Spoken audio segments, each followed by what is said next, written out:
Okay, so I just finished. Oh my God, can I speak English? So I just finished watching the first 5 episodes of the newest season of Love Is Blind, season 4, and I had to record a video. Like literally, I finished watching the episodes and I started taking notes on each of the characters because I'm just like I'm saying characters because this is a reality show.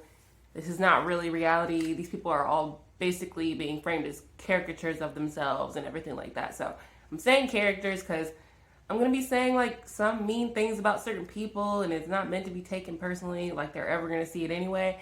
But still, I wanted to give a breakdown of each of the couples and kind of like my initial impressions of these people. Like, I feel like by far this is the most interesting dynamic in terms of the group of people on this season of all the seasons before.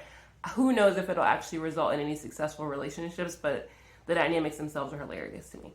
So I'm just gonna hop into it with the first couple, Brett and what's her name? Tiffany. All right, so I have my notes. First, Brett and Tiffany. Okay, I'm gonna start with Brett. First of all, you know if you have already watched the season, he's beautiful. That's a beautiful man.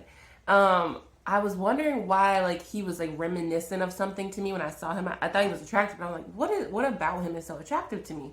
And then I realized that like 2 years ago, there was this guy I went on a few dates with who I really connected with, who looks very similar to Brett, just like smaller frame. So Brett's like this, bigger dude in terms of like stature, but the guy I dated had the same face, and I was just like, yeah, that's a good looking man. But not only is he good looking, like I love his temperament from what the show has shown. What else do I have here? His story that he told from his transition to not going even to college, but then finding his way, I believe working for Nike currently, just based off the creative work he produced on his social media that eventually got him connected with the company. So that to me showed a lot about him as a person and how his evolution and growth, and how that probably translates into how he sees like potential in other things outside of career. There's not much to say about him at this point, as I'll say about Tiffany too, but I'm interested to see his family dynamic, just for the fact of like, is your whole family like this? Like, do you have brothers? And then also I liked, and of course I'm jumping ahead to when they're on their honeymoon, but I do like, if you've seen the show, when Kwame had his like little weird conversations with Micah, I kind of noticed that Brett was like, well, let me see my way out of this. Let me stay out of the drama, and doesn't involve himself in like the petty drama of things that don't concern him in his relationship, which he kind of reiterated to Kwame later when he was like, why are you so invested in someone who's not the person you chose? I really like Tiffany. I think she's really sweet and nice and just obviously an all-around decent woman. The one thing that makes me kind of sad about her is that she definitely gives the impression that she feels like she won Brett. Like, she got lucky and that Brett is like the prize of her life. That's not to say Brett doesn't seem like to be a great guy, but you can tell that, I mean, maybe it's just me, but you can tell that she kind of downplays her own value juxtaposed to his. And every time she does it, like, she'll compliment him, and I feel like he's getting that vibe, because every time she says something nice about him, he'll respond back with, yeah, and I've heard, and I would say the same thing about you, and I lucked out with you. And it's like he's trying to reassure her, but after a while, I know that that'll probably get old. And maybe I'm reading too much into it, but that's what I see. And then I would also say, yeah, but she has a lot to offer, but isn't fully aware of it. Like, I think Brett is very happy with the type of woman he ended up with, but something tells me Tiffany has been with a lot of losers, and that she feels like now that she's with a man who is of her standard and they are on the same level, she feels lucky. I'm like, girl, y'all are on the same level. At this point, like, it still seems like she particularly has her guard up a little bit more. That's my impression. Okay, now I want to talk about the weirdest pairing I have ever seen. Okay, so I'm going to talk about Zach and Irina. So I'm going to start with Zach, okay? First of all, Bliss was right. That whole thing was very interesting to me. Bliss, I'm not like a fan of her. Like, I don't particularly care about her either way. But, I mean, she clearly had a better judge of character. And in my head, I'm like, Zach, a lot of times, one, they're living together, Bliss and Bliss and Irina. But two, a lot of times women have a better read on other women. You're a dude who's never even been in the same room as this woman, and she wants to be wifed up by you. Who do you think she's acting more real around? The woman that she's battling with for you, or you? Like, bro, get it together. Like, have you never been in a room with, like, real living, like, women? I don't understand. It's very weird. Zach, okay, I'll talk about him as a person in a second. If you look at him talking to Bliss, and then you look at him talking to Irina, and I'm not talking about the physicality, obviously, he doesn't know what they look like. These are two totally different types of women. Like, we'll talk about Irina, but then you have Bliss, who's like, playing the role of what she thinks a wife should be. Like, when she was making those cupcakes, I'm not even hating, but I'm like, okay, you clearly are like, what does a wife do? Check, like, makes cupcakes for the guy she wants to be with. Not hating at all. But to me, so a man like that, if you're talking to two different, completely opposing types of women, to me in your mental, you're a little bit conflicted. Like, what's going on where you have this dichotomy in your own brain that you have this interest in? I don't understand. Like, I can understand at different points of your life being interested in different types of women, but how are you interested in two opposing women at the same time? But I've noticed a lot of men on this show have been like that. Like someone like Jared, I can think of, for example, off the top of my head. Okay, also, Zach is strange. So even though I do not like Irina, and most people on this show do not like Irina, I will say that she was right about him being, like, giving off major weirdo vibes. And I think Jackie said it a few times as well. Chelsea, too.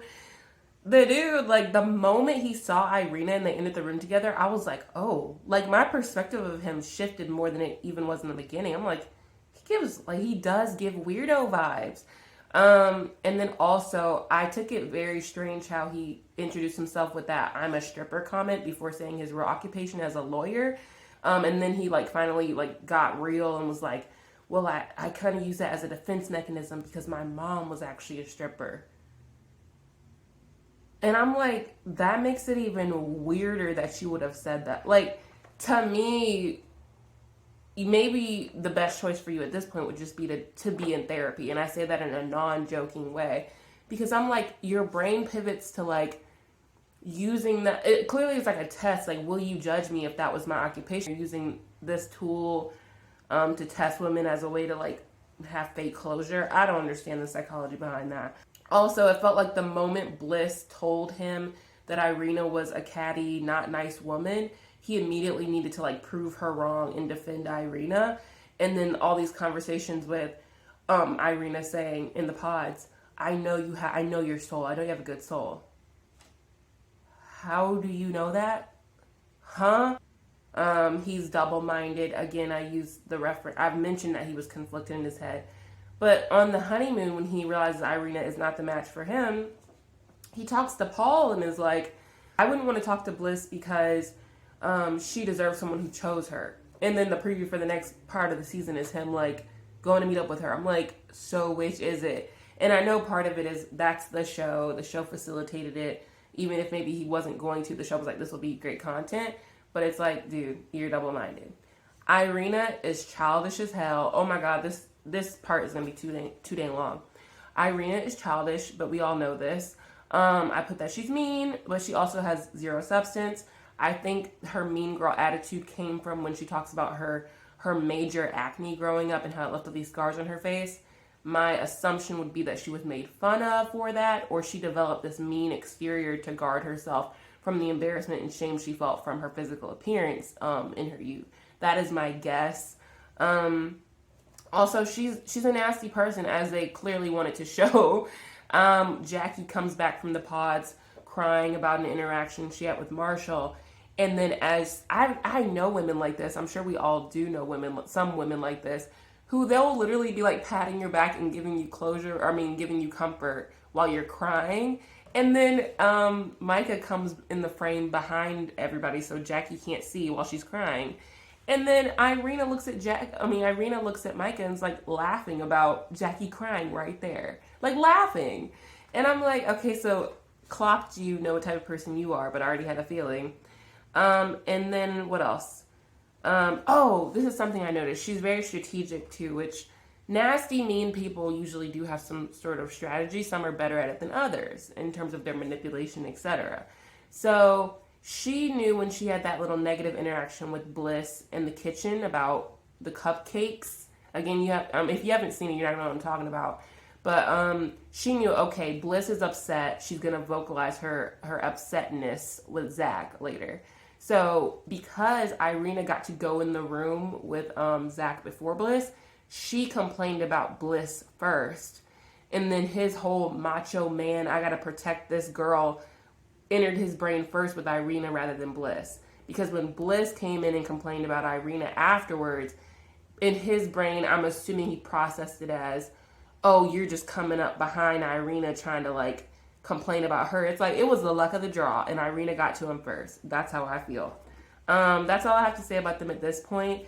The highlight of the highlight of this first half of the season was like how disgusted she was by Zach and his appearance, which I'm not attracted to that man. He is nowhere near my type.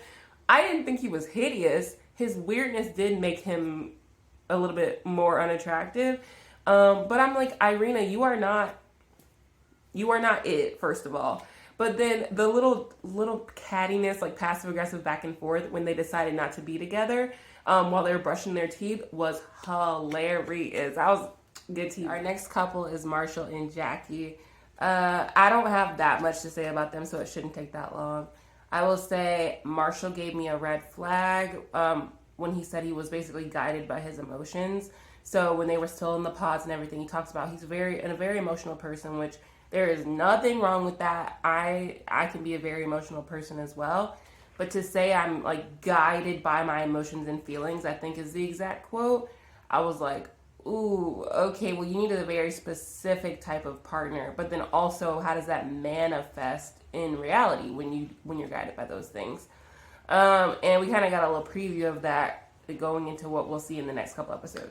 One thing I really liked about him is his reaction to when he said he was falling for Jackie, but Jackie admitted she hadn't cut it off with her other connection, because her other connection, he told Jackie, well, you know, if it's not you, it's nobody. I'm gonna pack my bags and go home. Something Irina also said to freaking what's his name, Zach. Like just manipulative. I'm like, dude, if you feel like you have a strong connection with somebody, is that really necessary to try to like scare, like basically give them a fear tactic? Well, then leave. Which is why I really appreciated Marshall. I did not expect this from him, but when Jackie told him that, he was just like, okay. So on his little side interview, he was just like, well, bro, like you need me to help you need me to help me. Oh my God, English. He was basically like, bro, do you need me to help you pack your bags? Like, if you're packing your bags, pack them and leave. Like, and I like that because it's just like, bro, be about it. Don't just say stuff to try to like make people feel bad. Him and Jackie are my age, which I'd love a nice relationship and everything. But when I see other people who are my age, like 26, on like marriage shows, I'm like, maybe either I'm vastly unaware of like my immaturity level or my youth, or these people are very immature. I don't know which one, because I'm just like, ooh, y'all don't seem like y'all should be married. Like, y'all just seem like y'all should be living more life. He gives the impression of somebody who could like stand to go and date a few more people to really decide what he wants. And the last thing about Marshall specifically is, y'all, that scene where Jackie is crying after they go to like that lunch date on their honeymoon. She's crying and she goes into that closet and she's like stressed about her home life. I don't know what the situation was. They didn't really properly explain. Why was Marshall acting like this was a movie? Like, is it just like, it felt so like fake and like overdone. He like leans his like forehead against one of the walls. He's like, you know that you're not in this alone, right? And she's like in the closet crying. She can't even see him. I'm like, why are you? In reality, I feel like he would just be like standing there like in the hallway. Like, I'm going to put a picture of what I would imagine a guy who's trying to console a situation he doesn't understand. Like, this is how he would be standing. Just like, Then he turns his back against the wall and he slides down the wall with this emotional look on his face. And I'm like, bro, this is not a music video. Like, she can't even see you right now. Like, he clearly was asking for the cameras. Maybe it's just me. Okay, Jackie. I say this very loosely because I don't think I've ever seen a reality show where I'm like this person. But of all the people on this show, I would say I can relate the most to Jackie. She seems like somebody who like has a lot of things that have burdened her in her life in terms of responsibilities, and it's manifesting into some of the stresses she's having surrounding this relationship and going back home. They didn't really dive too deep into why she was getting so emotional, but that seemed like what it was, because she was saying, I have to go back home to all this, like, you know, bad stuff, basically. She needs guidance in the form of a mentor / friend, not a husband. So she just seems like somebody who's still on some kind of journey. And although I really like her because she seems really like secure in the type of person she is and being really transparent, I do think that maybe this isn't, like, maybe this was a little too soon for her. One of my favorite things that happened, and I don't know why their dynamic is like this, it's very interesting to me, but when all the couples got to finally meet each other and she saw Brett, and Marshall was standing right next to her, she goes, oh, Brett kind of fine. And, like, duh, but, like, girl, you just said that in front of Marshall, so I was expecting there to be, like, some kind of argument afterwards. Marshall looks at her and he goes, I told you. Which I can respect people who are secure enough in themselves to like have that kind of interaction and it's not perceived like in a jealous way. So I'm going to talk about Paul and Micah, and they're, what I would say, they are a perfect match. Paul and Micah are a perfect match in the sense that they're both jealous individuals with something to prove. Paul is not a person. Paul is he's an NPC. NPC. Like, if you ask me to describe Paul to you, I'd be like, he studied sharks. Like, there's nothing there. He doesn't have any substance. Similar to Irina. Maybe that's why Irina ends up liking him so much when she meets him on the honeymoons. Between Paul, when his interactions with, I think the other girl's name was Amber, and then his interactions with Micah, who he ended up proposing to, I didn't sense any strong chemistry between either of the groups. I feel like the show would have shown something, but I'm like, y'all are just having like some baseline conversations about nothing. You sound like high schoolers. This is where the jealousy comes into play for him. He wanted to be with Micah because he didn't want Kwame to have Micah. That is the end of the conversation. He definitely was feeling Amber. He was getting Amber flowers, etc. Then he's sitting at the table with Kwame, who's like, Micah's my number one. You know, Kwame's very sure in his choice. And I guess because Paul, being the NPC that he is, he was like, well, since I'm not secure in who I want, let me just steal. You can't steal a person, but let me go for the person that someone else wants and they're secure about. Because since I can't trust myself, I'm going to trust that Kwame has good decision-making skills, and I'm just going to take the woman that he wanted to be with. Tell me I'm wrong. That's an apt analysis, if I do say so myself. And then I thought the other really cringe part, like this to me was like one of the cringiest parts of the season so far, when he basically creates this game plan to propose to Micah in the most unromantic way. She was like, okay, where do we go from here then? And he was like, well, I guess I'll end things with Amber, and then Micah's like, then what? What? He's like over there struggling. I'm like, bro, you're not secure in this choice. And here's the other thing. Micah could tell that, but she still decided to be with him. I'm like, girl, what is going on in your mental? I don't understand these people. Going on to Micah, I wrote that she is very self-aware and intelligent. That girl knows what she is doing. She's a smart cookie, even though I can't stand her. She knew from the moment Kwame was like coming to her seeking validation, when he was like, oh, well, Chelsea gives me validation that she wants to be with me. I'm not getting that from you. And then again, like the basics of romantic relationships, like you should never have to beg for validation. You should never have to beg for love or ask for that constant reaffirmation. That should be freely given between people who actually feel that way towards you. The moment Kwame said that to Micah, she rejected him like the next day. And I believe that it was all part of her, like her little game plan of like playing with people, because she knew, okay, if I reject Kwame, who clearly wants validation from me, he's only going to want validation even more. I wrote that she enjoys others' pain and discomfort. When Paul dumped Amber, she literally had Irina like crawling on the floor trying to eavesdrop on Amber while she was crying. And then she was smiling. Like, how are you smiling when another woman is crying and in pain? Oh, because you won Paul? Is that what that is? Because you won Paul. Okay. I wrote, I feel like the most like poignant, I hope that's the right word. I feel like this is the most poignant point about any of these people. I think Micah treats everyone like a case study. And that's why I say I think she's very smart. She does things that don't make sense, that hurt a lot of people, that don't really benefit her. Like, she clearly, like, seemed to vibe more with Kwame, but chose Paul. I feel like she does things just to see how people will react to it. It's almost like she's an NPC too. Like, she just wants to, like, she's a robot who wants to learn about how people are based on the action, like the choice A or choice B that she makes, the blue pill or the red pill. After she makes the choice, then she gets to sit back and say, that's interesting that Chelsea now feels like this, or Kwame now is like this. I'm like, girl, what is wrong with you? The jealousy came in with her is she only wanted Paul. So Paul only wanted her because Kwame wanted her. And Micah only wanted Paul because Amber wanted Paul. Like, you don't even want each other, but y'all are just together. Last thing I'll say about Micah specifically, this, y'all already know, like, okay, we got the blonde girl, dyed hair blonde girl, whatever. But, like, the stereotypical desirable individual from these people on these shows, I don't mean this in any way. Like, I'm not hating on this woman because she is a lighter skinned individual. Micah looks like a character from Bob's Burgers. Let's keep it real. Micah looks like a character from Bob's Burgers. Her makeup makes her look gray.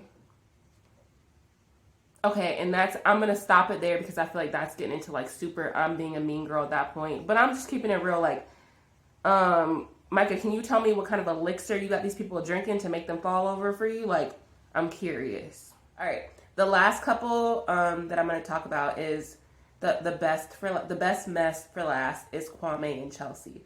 I'll start with Kwame. Okay? Kwame, he hates himself. Kwame hates himself. The moment he walked into the room and then he said I believe he said this to Micah my name's Kwame. Okay, beautiful name, like, whatever, it's a decent name. And he says to her, yeah, I was gonna go by Alex because, you know, like, me using my name, it already, like, gives a certain, I don't know if he said gives a certain impression. What do you talk, what? If I was in the pods and you came in and said your name was Kwame, I wouldn't think twice about it. So why did you feel the need to, like, give that kind of disclaimer or this, like, give this kind of thing, say this to Micah, for what? To me, all you're saying is, I don't feel comfortable in whatever identity comes with my name, however he perceives himself, or how he believes other people will perceive him based on his name. So he has to, like, give, like, this kind of, like, oh, I already know I'm at, like, a disadvantage because my name is Kwame. Dude, okay. We know what kind of validation you need. We know what kind of validation you need. He's a shallow individual, but, like, there's not much to say about him because I feel like it's so easy to see through him. But it's like, for him to say to all the guys, oh, I knew, like, 5 seconds after hearing Micah's voice, she was my soulmate. Dude, huh?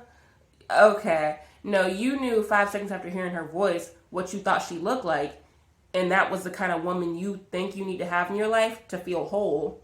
So yeah, that was your soulmate. I want to say I feel bad for people like him, but honestly, like, I want to know the circumstances you grew up with to, like, get your mind so warped that I don't want to say what, like, the underlying text of what everybody I feel like knows what I'm trying to say, but I'm like, bro, what happened to you? Like, why do you hate yourself? Crave validation, which he said, like, admittedly to the different women.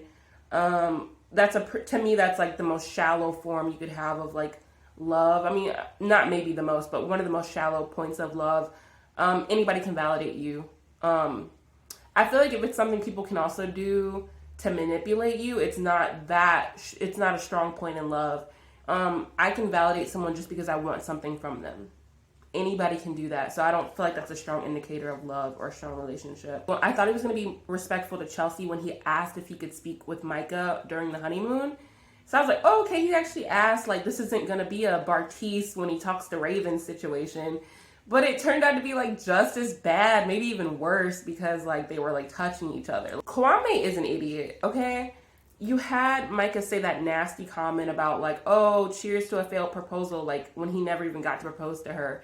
Basically trying to make him feel like shit, knowing she knew that she was his top choice, and she wanted to make him feel like shit in that moment.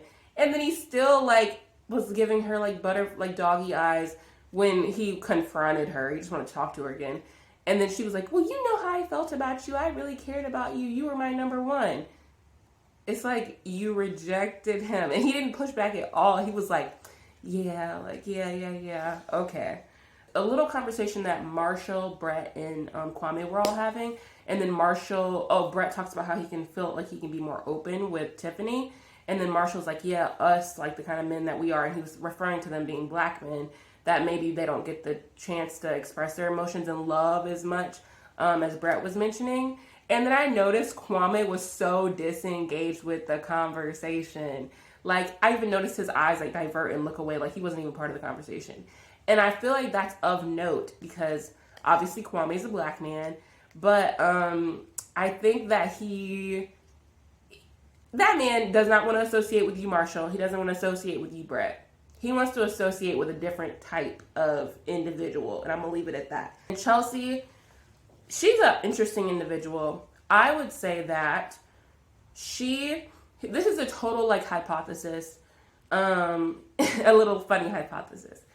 I think that they all grew up in Seattle, a lot of white people, whatever. I think there was some black guy at her middle or high school that she had a crush on way back in the day, and that she never expressed it. And I think that Kwame was her like this fantasy she's created. I'm saying that strictly based on my intuition, the way that she like is so seduced by him just speaking to her, by him being in her presence. There was nothing particularly special about the connection to make her feel that way. But I don't know. Something just tells me like Kwame is her fantasy from a past experience. Like she gives that impression. I don't know if that's just something like women can clock, but if somebody is hearing me right now and they can like feel where I'm coming from, please validate what I'm saying. I just feel like every time they were in the pods and they would have a conversation, she was like turned on. I'm like, girl, he's just having a normal conversation with you. Like, I don't know. She just gives off fake.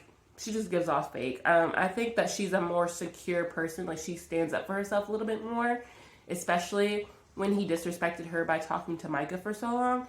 But I still think she's fake. I feel like anybody can see through her. So, yeah, overall, they just gave me the vibes of, like, the Bartise and Nancy kind of dynamic or the Jared and Ayana. Once you're someone's second choice in the pods, it's like, what do you think this is going to work out? Okay, we'll see, I guess. I've been recording so long. Oh my God. That I'm also still sick. So I've like had to regain my composure and do a couple coughs in between each take. I wanted to just give my thoughts on first part of the season as a whole. One, I will say, they could have just not released season 3 and just skipped to season 4. Season 3 was trash compared to this season.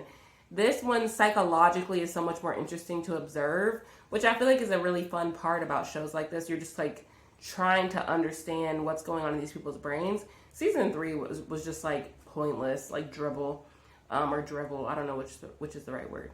Probably dribble. Probably not dribble. I really like the cinematography. Like it feels like a hilarious movie every episode. I love it. The thing I did not like is that nobody talks about true marriage dynamics in this show, at least from what they show on camera. Maybe it's because it's boring topics, but in terms of like what it takes to build a real marriage and what you want from each other, I didn't hear any conversations in the pods about that. It just seemed like a lot of flirting and a lot of people saying sweet nothings that were like making everybody like their hearts flutter. If you watch this entire video, you are a real one, and that means you actually kind of were feeling some of the things I was saying, I feel like. So if you didn't, you're not here, so it doesn't matter. But if you didn't watch the entire video, it'd be great if you'd like to subscribe, and I'll talk about the second half of the episodes, and then probably like the reunion separately, depending on how good it is. And then also like the video. But this was super fun. I felt weird about like sharing my opinions about these real people, but I'm just looking at them like characters in a reality show because they're kind of playing characters at the end of the day. Let me know how you feel about the people in this show in terms of who I think might last. The only one I really care about right now is Brett and Tiffany. So thank you for watching. I appreciate it. See you later.